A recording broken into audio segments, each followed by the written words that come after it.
DevDelight, development done right. So today we're going to be talking about a 3-day fast that we both did. I am Alex, aka Flax, and this is... I am Burhan, aka K Wolf, Kashmiri Wolf. So this is our first podcast. Yeah, I think this is official now. Official, like referee with a whistle, huh? Yeah. So I guess you should just talk about your Tony Robbins experience and how you got started in a 3-day fast. Yeah, I think before that also we should talk about like ourselves, like who we are. Sure. You know, it's like two random guys talking about fast, like who gives a fuck, right? Yeah. So I mean, I'm uploading this on my DevDelight YouTube channel. So it's like episode 1. I'll name it. So people already know. So you're kind of famous already. Yeah. Okay. So you're okay. No, not yet, but we'll see what happens. Okay. Yeah. But I guess you know, just to put it out there, you know, we're two guys hustling in Silicon Valley, you know, trying to make the next unicorn. I don't know, maybe. Yeah. But I feel like we're... Well, what's your background? Where are you working at right now? So currently, I'm a software engineer working at a tech company in South Bay, which is like 1 million miles from San Francisco. Yeah. It takes a while to get there. They should do an episode, San Jose versus San Francisco. Yeah. Top 7 pros and top 7 cons. Exactly. I mean, you know, once you get there, it's a different, you know, piece of land, different people, different atmosphere for sure. So you're a software engineer. I'm a software engineer, and basically now trying to get into software engineering, but a different kind. So right now, you know, mostly on the low level. You know, this is like that's where like the rubber touches the road. Basically, like low level C, embedded systems programming. That's what I do. And now I want to move higher to you know, like high level languages, where basically I don't need to think about what's underneath. You know, what the hardware is, how it's implemented. I just want to like build an application and run on top of it, right? So I think that's more powerful, as you know, as far as I realized in the past couple of months. Yeah. But you know, that's a rabbit hole. So Kashmir Wolf is learning JavaScript, React. He likes web development. My background is I worked in a lot of different startups in San Francisco. I worked at big corporate companies. Visa was a software developer, Apple.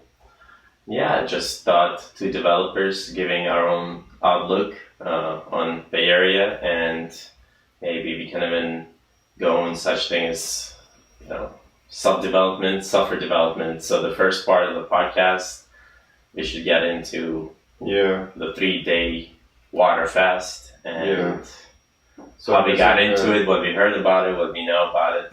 Okay, so we did the self-development thing today. Yeah, let's start with that. Okay. Because we just last weekend did the fast, right? Yeah. I think it was like Thursday to Sunday, right? I did Friday. You started Friday. Yeah, I did the 3-day water fast Friday to Monday. Yeah, so I started Thursday night, and I ended my fast on Sunday evening. Mm-hmm. Well, to be honest, it wasn't 72 hours; it was 70 hours. Yeah. And wow, I didn't know no, this. it's not. So I mean, the truth comes out on the internet. Huh? 70 hours. And let's add to that, there's some coffee involved. There was a coffee. One coffee. Yeah. One coffee on Friday morning. But let's give them the background. Oh yeah. First. Okay, so basically, I honestly I think it was Dr. Rhonda Patrick's on Joe Rogan podcast. She started talking about it, and then I did my own research into it, and a lot of other people basically do the same thing. I think Tim Ferriss is one of the other people. He does it, and some other people who I tend to follow. Yeah. They do it, and I saw there was a lot of health benefits to the 3-day fast. It basically anything over 48 hours it helps it helps put your body in a state called an autophagy. It basically means that dead cells, they tend to get eliminated through this process of starvation and fasting for extended periods of time. And the newer cells, they can sustain this exertion, this stress. And this is also kind of recommended to people who have cancer, because same thing applies to cancer cells. They get eliminated from the body using elongated or extended periods of starvation and fasting, right? Yeah. And that's what I realized. And then also I was, there was something in the back of my mind, like I've been eating all this food outside every day, every meal, and also be careful with hitting the table, because the mic is very sensitive and it picks it up. Okay.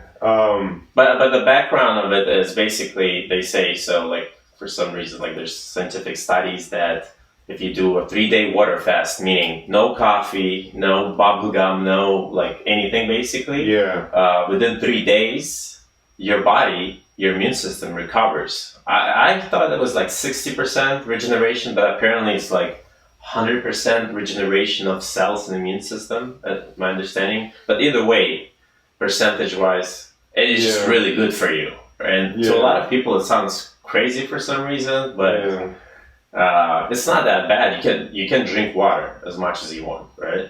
Yeah, that's the thing. I think we also felt that the second day was the most difficult. I personally was, on the second day, it was very hard for me to focus on work. Yeah. I could have done it without any trouble if, I wasn't supposed to work, right? But then, that we try to work at least 7-8 hours every day. And that's also going to give the weekends as well, right? And I couldn't really put in 8 hours of work on like fasting on the second day. But the third day somehow was much easier. Yeah, I had a very similar experience. So I never really got hungry, but what happened on second day is like I was getting major headaches. I'm not sure, like I don't know, because I drink a lot of coffee and you can drink coffee, so maybe it was headaches from a coffee, which is good to know anyway. On the third day, I had more energy, and I was still like a little bit tired. We did this over the weekend, so... Yeah. So let me ask you this. Why do you think on the third day it was easier? Is it just like a mind game? Is it... I think your brain just kind of realized, hey, the brain lies to you, so second day it's like, oh, that cup of coffee would be so great right now. Oh, why am I getting food, But like once you defeat that voice, then on the third day it's kind of like, oh, hey. And also it's like progress, when you're over 50% done already, it just feels like, hey, I'm already in. If I'm not going to do this now, I'm not going to ever do this. It's what David Goggins talks about. You got to start to grow. The governor in your mind. Yeah, it's like saying the governor in a car. A car is supposed to go 160 miles per hour, but there's a governor in the car, which stops it after like 120 miles per hour, right? Yeah. The car can go faster. The hardware is built to go faster, but the software basically, stops it. The same thing with the mind. Yeah. You're as humans, we're capable of much more than we think, and a part of it is basically we programmed our mind in a way that I think maybe you just need to stop here. We don't know what's going to happen after that if you push too much. So he has a rule, like when you think you're completely done and you're ready to give up, you're actually only 40% done, and your mind is just like the 3-day fast is not just cell regeneration. I feel like it's also a mental game to yourself. It's a mental challenge, because if can you handle that or not. And the benefits are great. I suggest everyone that's watching that it should or you should just Google and see. Although I think one thing I should point out is that I lost 16 pounds in 3 days. Wow. Well, if the developers watching, they're like, "Oh, that's great." But you have to understand water weight that comes back. A lot. Yeah, I thought so. But you saw me today, and you said it to me like I look skinnier. Skinnier. Yeah. So, and I felt it personally as well. So. And I'm not saying you're like in a bad shape or something, but obviously I'm in the best shape of my life. What are you talking about? Of course, we all are. Yeah.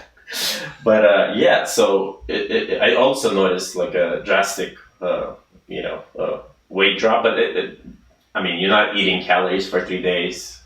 A lot of water weight goes away. You're not eating carbs that retain the water and things like that, right? So. Yeah.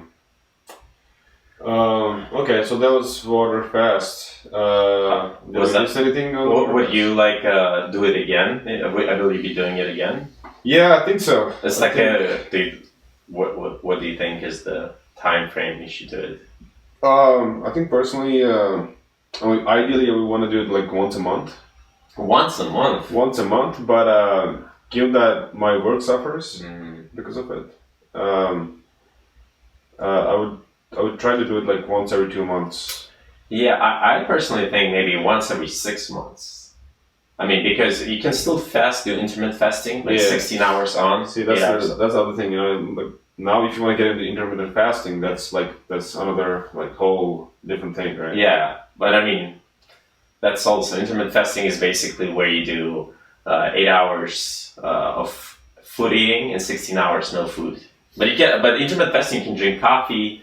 You can drink water. I mean, you can drink coffee. What else can you have? Well, basically, you can have everything in 8 hours. Yeah. But I'm saying even when you're fasting, you can still have coffee. You can still have coffee. Yeah. That's cheating. Yeah. It's not cheating. It's just the 3-day water fast is more for cell regeneration and stuff like that. Most people that do intermittent fasting are more doing it to kind of burn fat, not so their body starts using fat instead of carbs. Yeah, it's the nutrition. It's nutrition all the science. ketones and the body in the ketogenic state. Exactly. I think you can also like have drinks, which put like help you in ketosis. Yeah. I mean, but that's like if you basically you gotta be really obsessed or like. Like there are some side effects to that as well. If you're using external fluids or things, to put your body in ketosis, that kind of it actually stops your body from using. I think, or I forgot, but basically it kind of inhibits your body from absorbing the amino acids, from the proteins. So, you can actually drink amino acids mixed with water also. I mean, Tim Ferriss does that. He basically, whenever he's doing extended periods of fasting, he drinks amino acids. Yeah, BCAA. Just to help with the muscle retention. Yeah, I used to do that too, but I realized before I go to the gym, when I wake up early, I just need to really eat some food. But the whole, for me, I thought you heard about the 3-day water fast from Tony Robbins at first. I thought they were talking about that, but I guess not. No. I mean, I just got off Tony Robbins seminar in Dallas. Which was like 2 weeks ago. 2 weeks ago, yeah. 2 weeks ago, it was a 4-day marathon, 8 a.m. to 2 in the night, every single day. And you're basically just jumping every day. There's so much energy. 8,000 people just jumping, and everyone is in such it's such an excited state for everyone to be, and people are just feeding off each other's energy. I think that was the craziest thing I've seen in a while. Yeah, I like I mentioned to you before, like I went to his presentation at Salesforce and in downtown San Francisco. Yeah, it was amazing. He makes you do. It's a very interactive. So think about that. Like, how many people were there in Salesforce? But it was not just people in Salesforce. Yeah, it was. Yes, I was like it was open to the public. Okay, so how many people? It was a whole built it's huge building. Yeah, but in Dallas was a stadium, right? Stadium. And he was telling us a story about how I think it was in some Asian country. They did a show where there were more than 8,000 people. Yeah. And the stadium started shaking. Wow. So they had to bring in engineers to see. Some Godzilla right there. They had to.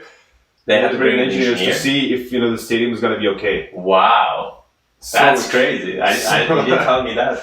So much energy, and because everyone is fucking jumping up and down. So yeah, that was crazy. he told us some wild stories. I mean, did he say this like in the beginning? What was the name of the program? This one is Unleash the Power Within. Okay. Yeah, so this is one of his like starting seminar packages. Yeah, that's how you enter the cult. That's the starting point. That's the funnel. That's the funnel. Right? That's the funnel. You know, that's where you start, and then they drag you. Tripwire. Then they upsell you. Yeah. Date with Destiny. Yeah, and I kind of saw it. We're having a date with Destiny right now. Episode 1, DevDelight. Right. Yeah. But so you didn't hear about the 3-day water fast that Tony Robbins? No, he actually does. He also personally does some fasting, but I don't think it's 3-day fasting. I don't think he has the time to actually do a 3-day fast. So funny enough is I've been thinking about 3-day water fast for a while because I also heard Dr. Rhonda Patrick. I don't know if it was on Joe Rogan Experience or it was on some other podcast. But basically she said the same thing. If you fast for 3 days, it like regenerates, it's like good for you. And I'm like, I gotta try it. And I'm like, it has to be on the weekend, right? I don't want to do it when I'm going to the gym. Like I go to the gym Monday to Friday. So and you're like one of those crazy people who shows up at the gym at what time? It opens at 5. I wake up at 4. You're the first person there. I want to be the first to show up. Yeah. But basically, and you brought it up. You brought it up, the 3-day water fast, and I was thinking about it as well. And that was like a sign. I'm like, wow, let's do this together. Yeah, and so that's the other thing, you know. I realized like last year, I did this challenge on Facebook. Basically, I was posting for 30 days every single day that, hey, I'm gonna be swimming at 6 in the morning,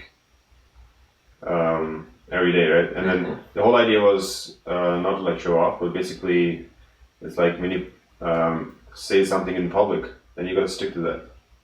It's accountability, right?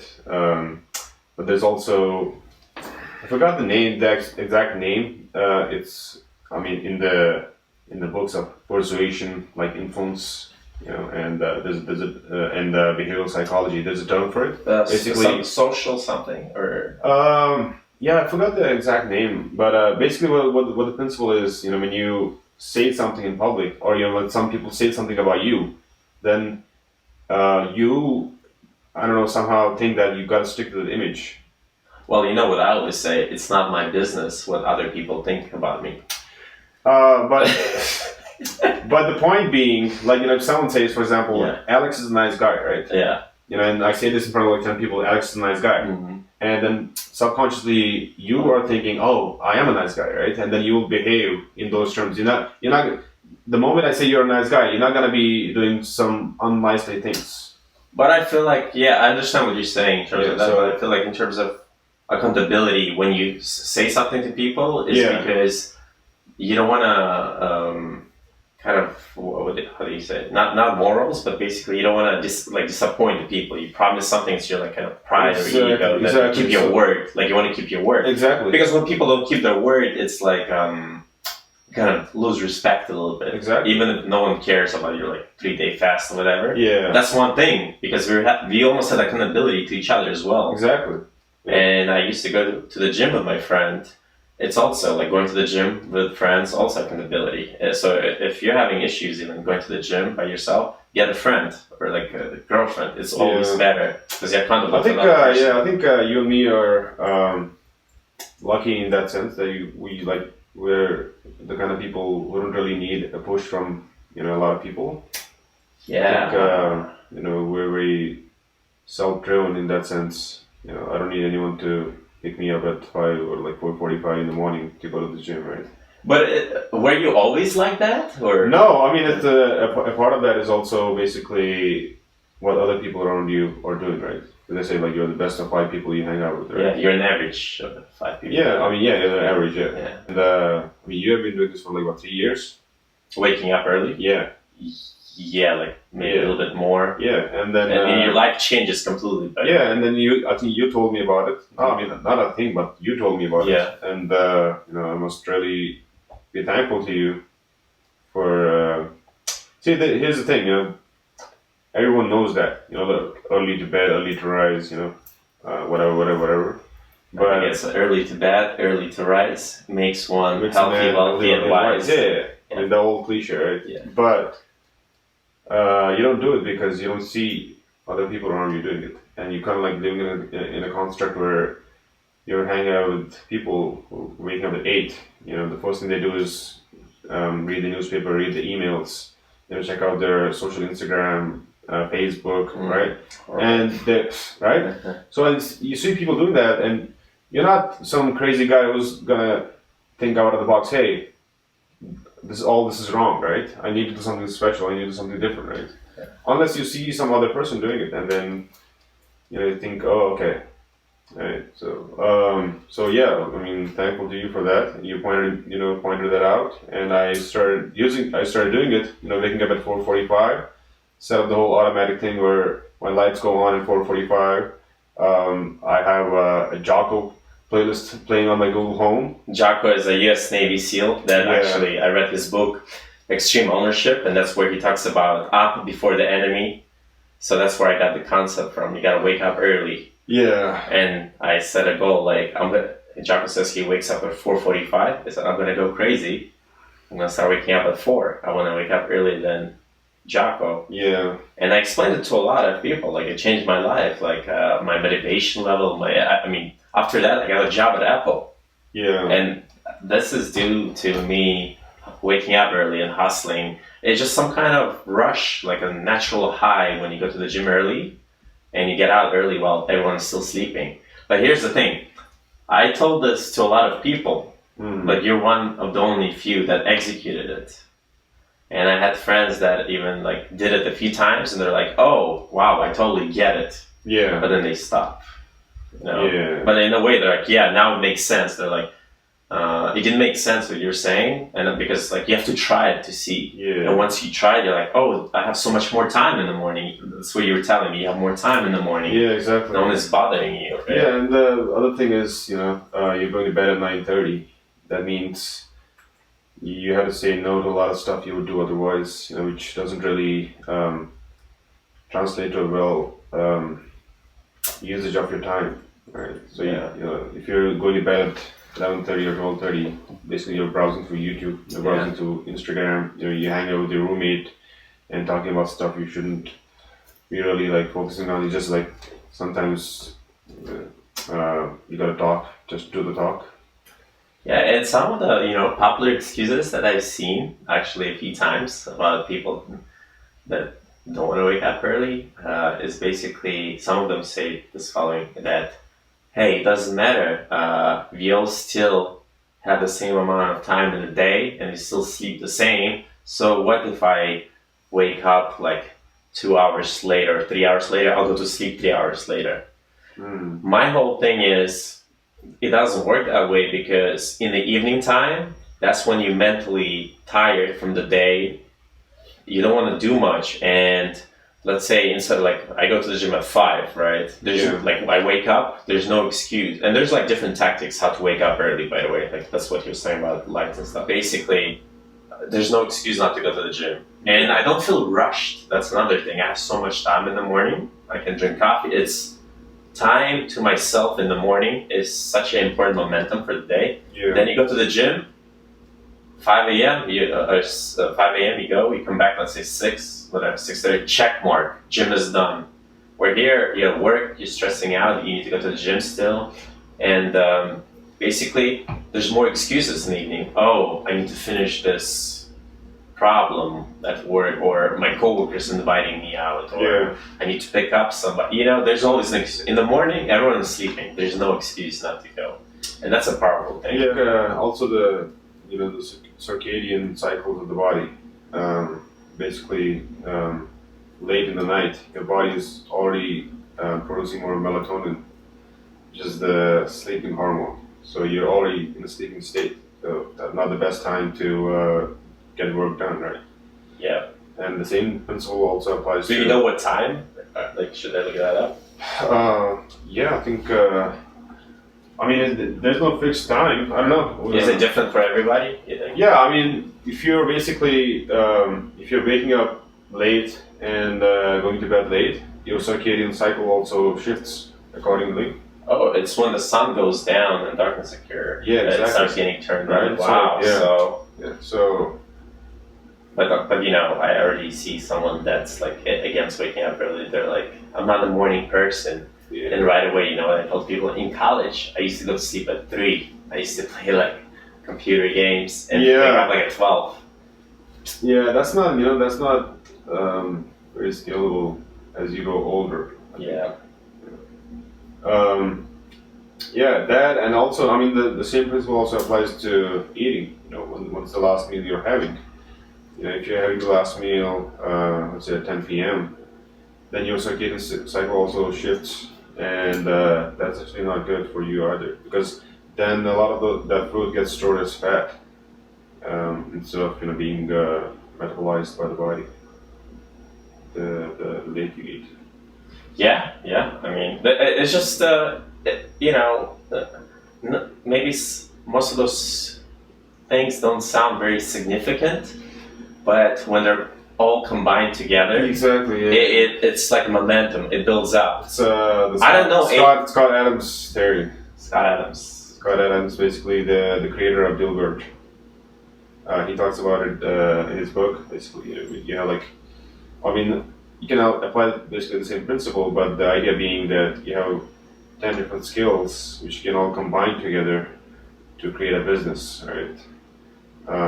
In this context, basically you're using different skills for in terms of health, and then combining them together to create a bigger result.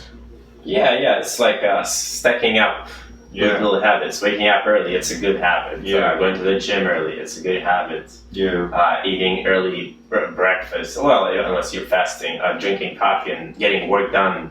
You're getting more work done before your actual work. If you're like working your business and you need to take care of something important, you want to do that first before your work. That like you gotta take your life in control, right? And that's waking up early. True. But let's okay. I think we covered the self-improvement stuff pretty good. Let's give them a little bit of some more what? I mean, like one part of the podcast should be something technical, right? Since we're self-engineers, I was thinking because we both are using VIM, VIM, right? Like that's how you pronounce it. We should talk about that a little bit. Coding editors, VIM.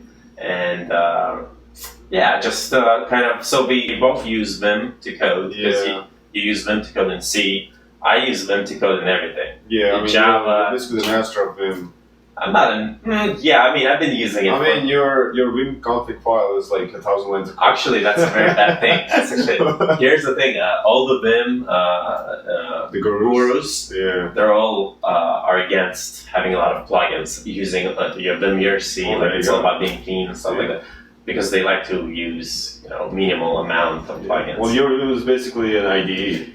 So there's stuff in your Vim which I don't think you need. So people that don't use Vim, right? Usually they're like, what is the point of using Vim when you can just like use Atom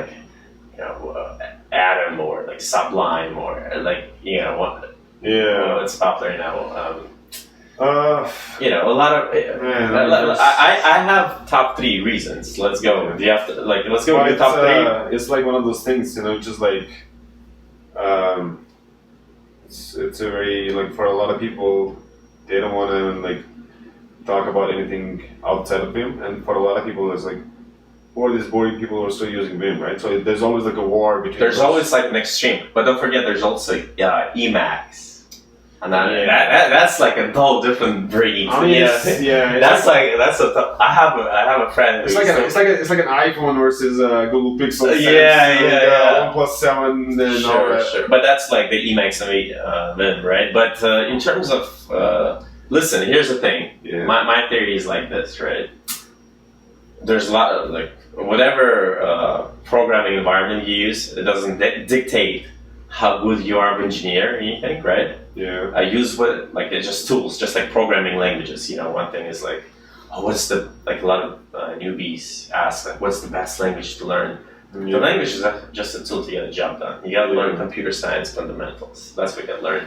Same thing with coding editors. Listen, I sometimes use Sublime to take notes, not put to code, you know? Okay. But the thing is, here's the thing. But I'll tell you this, there's a lot of good developers, but there's not many bad developers that use Vim. Right? Because to use Vim, it's a learning curve. You're going to be really into coding. I see your point. I never met a bad developer that uses Vim, you know? But, so that's the thing. A good point. It kind of like filters out, the lazy people. Yeah, it's like a filter, right? And I'm not saying, like, you might be a genius coder and use, I know a lot of them use, like, Eclipse and stuff like that to program in Java. But I'm just saying, in general, when I see someone use it, like on the Apple team, I was the only one using them.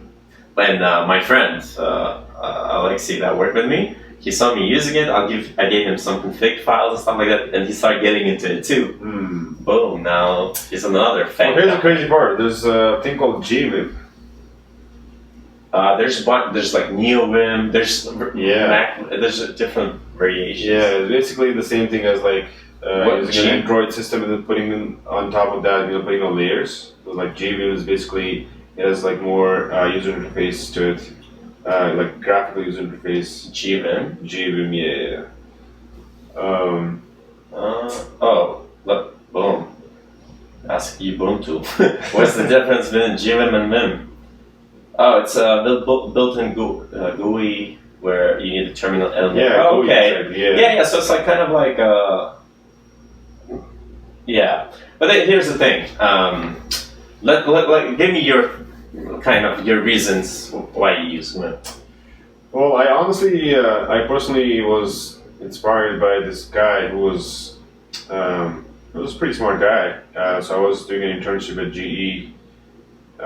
GE Research in Niskayuna, New York, in the middle of nowhere, like Albany, upstate New York.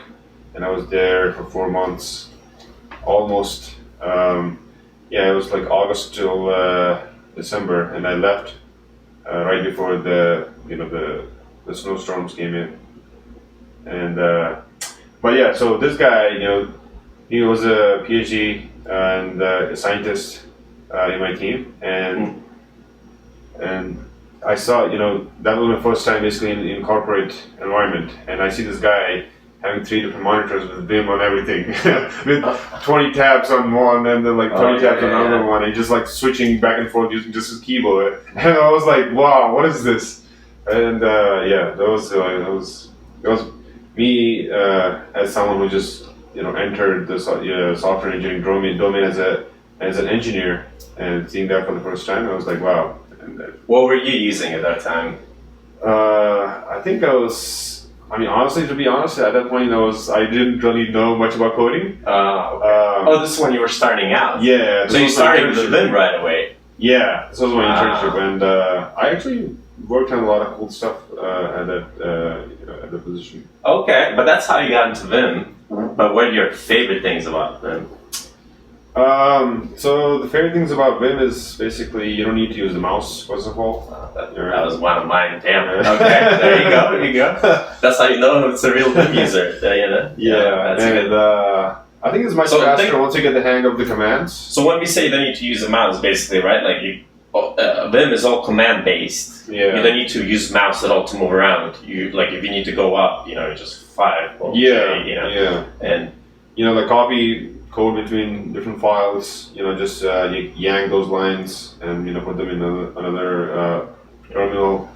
I mean, there's also there's some caveats to that. Some terminals don't allow you to copy yank from one terminal to another, but some do. So some of them you basically need to open a new window in the same tab, like a visual tab. But that doesn't sound like one of the reasons I use Vim, right? This is me geeking out. Huh? This is me geeking out. Yeah. No, I get it. I know. I'm just getting it a little bit shit. But so I personally use Vim with Tmux. So I integrate it in a way where the commands transfer over, so I can copy paste not only in VIM and Tmux, but also to like Mac OS X. It shares the clipboard. So I just if I do like YY copy the line, I can in a Mac OS and any editor, if I just paste it, it shares the clipboard. One of the other reasons I was using Tmux is basically when you do SSH sessions into another server, and if you're using, let's say, if you just like put your computer to sleep, and the next thing you come back and the session is lost, so you need to like do the SSH thing again. Yeah. So Tmux allows you to have open connections like 24/7, even if you put your computer to sleep. So that's something which is used in production. That's Tmux. But yeah, Tmux is like a window management system. And basically, it integrates with Vim really well because you can have Vim open and then the terminal, and you can copy paste. And also like have those sessions. You can set it up different windows. So it's very useful. Like so my reasons are like so one of them was you don't need you don't need a mice. It's so much faster. So so the learning curve or Vim, it takes some time, but once you start getting used to it, you really get into it, right? And the point is like a lot of times you would do some kind of mouse selection in a normal editor. In Vim, you can just like straight up write like one command or two commands like forward till some letter and just jumps, and you can just copy paste so much faster. The workflow is faster once you get a hang of it. So that's one. But like you mentioned, there's a learning curve to remember all those commands. Yeah, but it has a Vim tutor. If you type Vim tutor, it will like guide you. It's you just practice, right? Yeah. But yeah, like the learning steep is high. That's kind of the con because you gotta configure the file. But once you learn it, it's good because the other thing I was gonna say, Vim is like on every machine.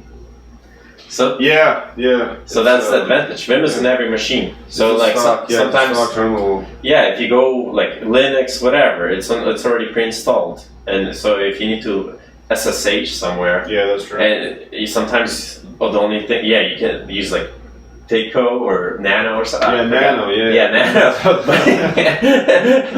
Whatever. Yes, but you can just use Vim if you comfortable with Vim. You're like you have an editor on every machine. Another thing I noticed is like IDEs come and go. Like before it was like people were using PHP, like Eclipse, and adding them Sublime. So it changes. Vim, I'm still using it. So the way I got into it. One of my first jobs I got doing PHP, and before I even graduated a computer science degree, I got a job at a startup, and I was actually using Eclipse to write PHP code, and I noticed all the senior guys were using Vim, and I had a Linux class in college, so I did Vim a little bit. So from that day on, I just deleted Eclipse. I got just so used to it, and like I see people change their IDs all the time, like mine is so customized, and there's so many. So then people are like, "Oh, it's so basic. There's enough. You can do anything in Vim. Like there's plugins, do code completion, auto code completion. There's linters, checkers, nerd tree. You can open multiple files and see the like you can set it up in any way you want. It's very customized. Yeah. So. That's like I love maybe you can have a whole different episode about Vim by itself. Yeah, at one point I think I'm gonna do tutorials of my config of Vim, Tmux, how to use it. Install it all from scratch. It's gonna be a lot of work, but if you guys want, comment in the comment section. Let me know about it. Yeah. But that's a pretty good conversation. Should we end about now, I guess? How long has it been?